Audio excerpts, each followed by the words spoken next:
Elena Mukina's dream of competing in the Olympics ended in tragedy when she injured her neck due to a forced routine. Kyle Thompson, on the other hand, died after being trapped under a barbell due to a failed bench press, while Justin Vicky collapsed during a squat session and later died due to severe injuries. These are the gym incidents that ended in deadly tragedy, and let's start with Elena Mukina. But before we begin, if you're new to our channel, make sure to subscribe so you'll always be updated with videos like this. The story of Elena Mukina is one of the most terrifying in the history of sports. This is a warning about what can happen when winning is chosen over the safety of athletes. Elena was born in June 1960 in Moscow, and from the very beginning, her life was very difficult. She was orphaned at the age of 5 after her parents died early, so she was raised by her grandmother under the strict system of the Soviet Union. But Elena discovered something that completely changed her life: gymnastics. Under the guidance of her coach, Miles Klimenko, she went from being an ordinary late starter to becoming one of the most innovative gymnasts of her generation.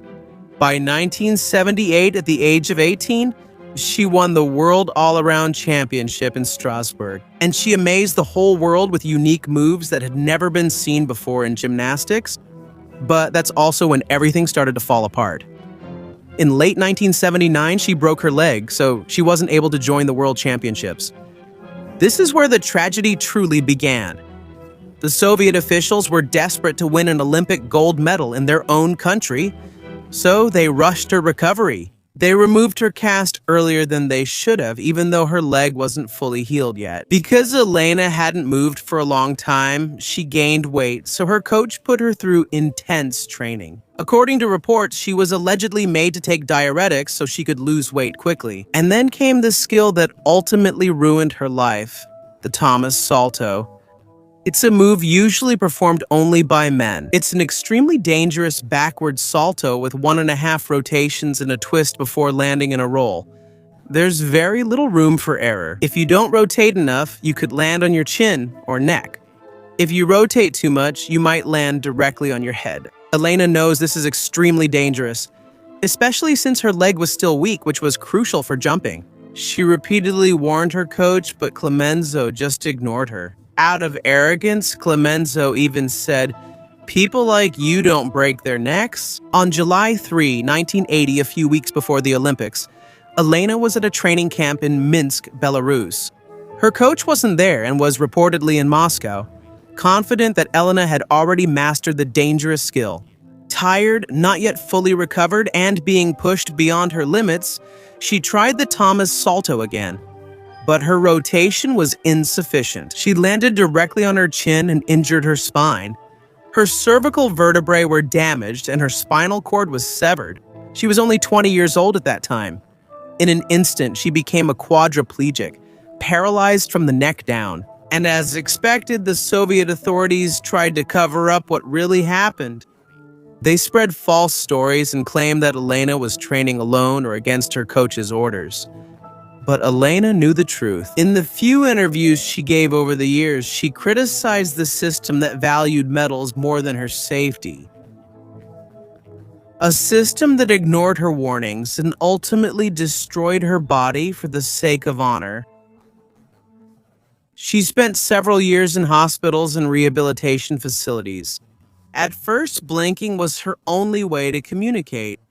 She was cared for by her grandmother until she passed away, and then the former gymnast Elena Garina continued to take care of her. Despite everything, Elena still found some comfort in religion, watching cartoons, and even watching gymnastics, even though it was the very thing that caused her tragedy. After Elena's accident, the Thomas Salto was banned in women's competitions. Eventually, it was also completely removed from men's competitions in 2017. But for Elena, it was already too late. She remained bedridden and dependent on a ventilator for the rest of her life. On December 22, 2006, at the age of 46, Elena Mukina died due to complications caused by quadriplegia. Quadriplegia, 26 years after the accident, was what ultimately took her life. Igor Golushkin is a 34-year-old amateur powerlifter from Rostov-on-Don, Russia, who competes in the under 90 kilogram weight class.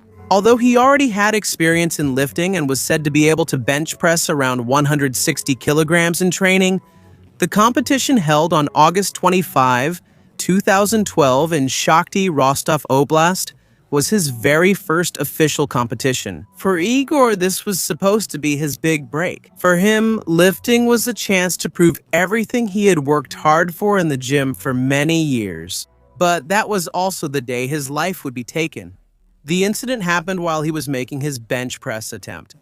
He tried to lift 185 kilos of weight, much heavier than his usual maximum in training. That was also one of the clear warnings that he might have been carried away by the pressure of the competition or his own ego. That's why he went beyond his safe limit. But there was another, more critical reason that eventually caused his death.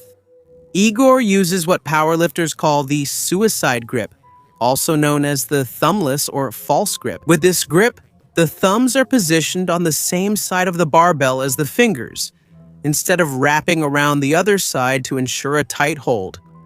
This kind of grip is banned in many powerlifting federations because there's a very high risk that the barbell could slip or roll out of the hands. If the bar moves even slightly, there's no thumb hook to catch it. And when you combine that with the extremely heavy weight he's trying to lift, it's like a recipe for disaster. As Igor lowers the barbell onto his chest and starts to lift it again, it suddenly slips from his hands. In powerlifting competitions, there should be spotters, people who are ready to catch the weight immediately if something goes wrong. At first, Igor had 3 spotters, but one of them left, which resulted in a lack of support and almost no one watching one side of the barbell. When the bar started to fall, they weren't able to catch it or move it away immediately. The entire 185 kilogram weight fell directly onto Igor's chest with tremendous force. Because of this, he suffered broken ribs. His diaphragm was torn. He had severe internal bleeding, including in the heart, and possibly part of his abdominal cavity was also ruptured. As frightening as it may seem, Igor was still able to stand after the barbell was removed, perhaps due to adrenaline or severe shock.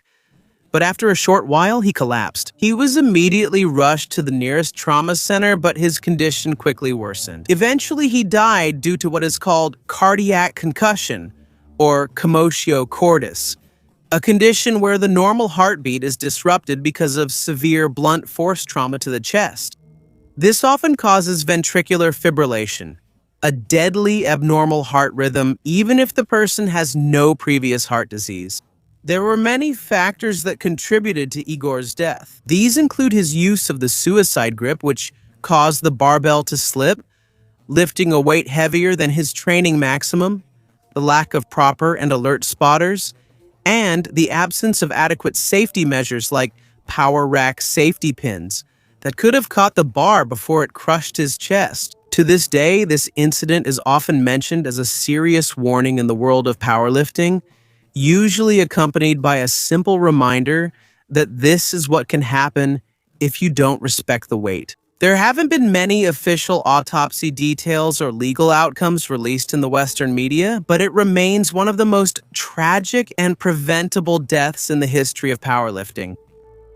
Delery Rosario was 36 years old, a hard-working and loving single mother of 4 children. Her eldest, Elena, who was about 18 years old, as well as Ricky, and her youngest, Delia, who was only 2 years old at the time. She lived in Kent, Washington, and worked 2 jobs to support her family. This showed her diligence and determination as a mother. Despite her very busy schedule, she was still determined to stay healthy for her children. For 5 to 6 months, she regularly worked out 4 to 5 times a week.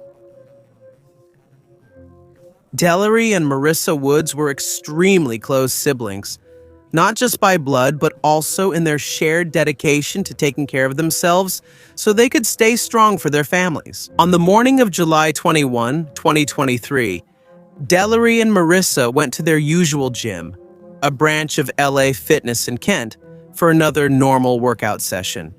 They did their usual routine. Jogging side by side on the treadmill, chatting while finishing their cardio, it was a simple moment of two siblings exercising together. Delery seemed fine at that time, showing no signs of dizziness or any problems. But according to Marissa's account, while Delery was trying to slow down the treadmill, she misstepped. She suddenly fell forward and her face and head hit the front part of the moving treadmill very hard. The impact was very strong. She immediately lost consciousness and fell off the machine. Marissa screamed while asking for help and if anyone knew how to do CPR. Her voice was full of fear and desperation. Two gym members immediately ran over to them and started performing CPR while waiting for the medical responders to arrive. But later, Marissa shared that she was deeply hurt and disappointed because no gym staff or employee immediately helped. According to her, it seemed that they were stunned and shocked by what was happening instead of immediately taking action in the critical situation. When the EMTs and paramedics arrived, they continued treatment and immediately brought Delery to Valley Medical Center. But it was already too late. Because of the fall, he suffered severe head trauma that caused brain injury or intracranial hemorrhage. Delery never regained consciousness. The next day, July 22, 2023, he was declared dead. Despite the tragedy, Delery still showed his kindness even in his final moments. He was a registered organ donor, so his heart, lungs, kidneys, and liver were donated and saved 5 lives. The organ recovery was conducted on July 25. Even in his death, he continued to help others, giving hope and new life to strangers who needed it. His family described the accident as a preventable and bizarre tragedy. Marissa Woods expressed her deep grief and said that they were simply working out. It's something that millions of people do every day without anything bad happening. Delery's co-workers also set up a GoFundMe to support her 4 children. They described her as an angel walking among us, someone with a huge heart who tirelessly worked hard for her family. LA Fitness declined to give a statement to the media, and no report or official investigation about the case has been released. But this incident revealed a shocking truth that only a few people know about. It is estimated that around 24,000 children and adults in the United States end up in the emergency room every year due to treadmill-related accidents. But on average, only 3 people die each year because of this. That's why what happened to Delery was even more shocking and tragic. Because although falling off a treadmill can cause serious injury, especially when it is running fast, cases that result in death are still extremely rare. Justin Vicky, who was born as Herman Fauci on March 7, 1990 in New York City to Indonesian parents, grew up in Klongkot, Kaya Regency in Bali, and later lived in East Java. At the age of 33, he was a well-known personality in Indonesia's fitness community. He was a competitive bodybuilder, personal trainer, and nutritional advisor at Paradise Bali Gym in Sanur Denpasar. In addition, he was also a social media influencer with more than 30,000 followers on Instagram. Justin became known not only for his impressive physique, but also for his genuine concern in helping other people change their lives. His record in bodybuilding competitions is also impressive.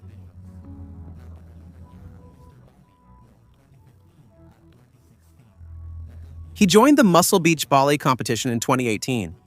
He finished in 3rd place in the same event in 2019 and also won at the International Fitness and Bodybuilding Federation competition in 2018. He often shares workout videos, nutrition tips, and educational content with his followers, which has helped him build a community of people who seek inspiration and guidance from him. But on July 15, 2023, a tragedy shook the fitness community. While Justin was at Paradise Valley Gym, he was performing a heavy back squat using a barbell that weighed approximately 210 kilograms. He only had one spotter assisting him from behind, which is considered insufficient for such a heavy weight. Experienced lifters usually recommend having multiple spotters, or using a power rack with safety bars when lifting extremely heavy weights. Justin was able to successfully lift the barbell off the rack and lowered himself properly into the squat position. But as he tried to stand up again, the part where fatigue is at its peak and form is most likely to break, his legs started to give out because of the extreme weight. He fell backward into a sitting position, and that's when the situation became deadly. As he was falling, the barbell, which was still resting on his shoulders and neck, rolled forward, and the full weight of 210 kilograms pressed down on the back of his neck. His spotter also lost balance and fell backward, which meant no one could stop the barbell from crushing Justin's neck. Because of the intense force, his head was bent forward excessively, or his neck was directly compressed, which resulted in its immediate fracture. He sustained a cervical fracture and severe damage to the nerves connected to his heart and respiratory system. He immediately lost consciousness at the scene. The video of the accident, which quickly spread on social media and was also picked up by Indonesian media outlets, showed the horrifying incident in real time. This is a stark reminder that a split-second mistake while lifting heavy weights can lead to a permanent tragedy. He was immediately rushed to Siloam hospitals before being transferred to Wangaya Regional General Hospital in Denpasar. On July the 16th, he underwent emergency surgery to try to repair the damage. But despite all the efforts of the medical team, he fell into a coma. On July 17, 2023, Justin Vicky died at the age of 30. According to his doctor, Dr. Ain Katutsukana, the official cause of his death was neck injury that damaged vital nerves connected to the body's major functions. Eustacio Batista Diaz. Eustacio Batista Diaz is known in the world of bodybuilding by his chosen name. At the age of 27, he was already a rising star in Brazilian bodybuilding, especially in the men's physique category, a division that focuses more on aesthetics, symmetry, and conditioning rather than excessive muscle mass. In 2018, he became the national champion in the men's physique junior category, and in 2019, he was crowned state champion in Espírito Santo, north of Rio de Janeiro. He was gradually becoming known in the competitive bodybuilding circuit, and his social media presence was also growing, where he has almost 11,000 followers on Instagram. On his Instagram account, he regularly posts physique updates, training sessions, and motivational content. Recently, before the tragedy, he returned to training after taking a month off due to personal and psychological challenges. He even called the gym his sanctuary, a place where he finds peace and a chance to rebuild himself, both physically and emotionally. But on October 17, 2023, while he was training at a gym on Avenida Gaston Vidigal in Botucatu, Sao Paulo, about 150 miles southeast of Sao Paulo City, he didn't know that he was about to be in danger. Just moments before the incident, he even shared his location and training updates on his Instagram stories, something millions of people do every day without worry. But for Eustacio, simply sharing his location became the reason for his misfortune.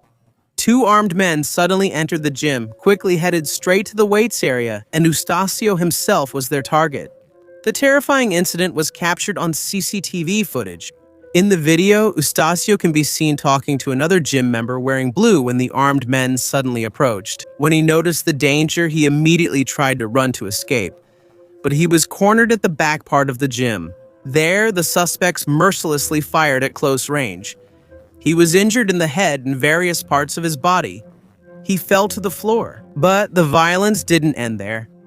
While Eustacio was already defenseless, the gunman attacked him again to make sure he wouldn't survive. A stray bullet also hit another gym member, but they did not sustain any serious injuries. After the attack, the suspects quickly fled before the police arrived.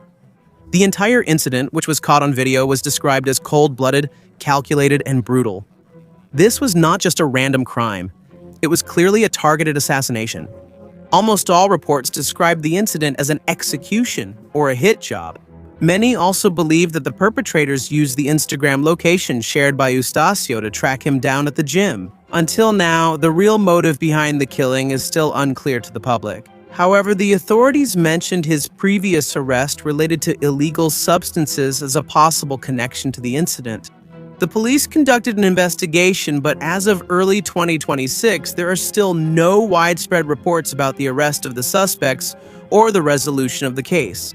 The bodybuilding community around the world deeply mourned. Fitness outlets such as Generation Iron and Fitness Vault released tributes and condolences to Eustacio's family and friends. Meanwhile, social media was flooded with messages of condolences from fans and fellow athletes. Many also warned about the dangers of oversharing real-time locations online. There were even some comments saying, "I don't post my exact location while I'm still there. The risk isn't worth it." The disappearance of Eustacio Batista Diaz also became part of a broader discussion about the increasing violence in Brazil, the dangers faced by public figures in the fitness industry, and how sometimes the past catches up with a person even when they're trying to start over. His case also became part of the alarming series of deaths among bodybuilders in 2023, both natural and violent, which also highlighted how vulnerable athletes living in the public eye can be.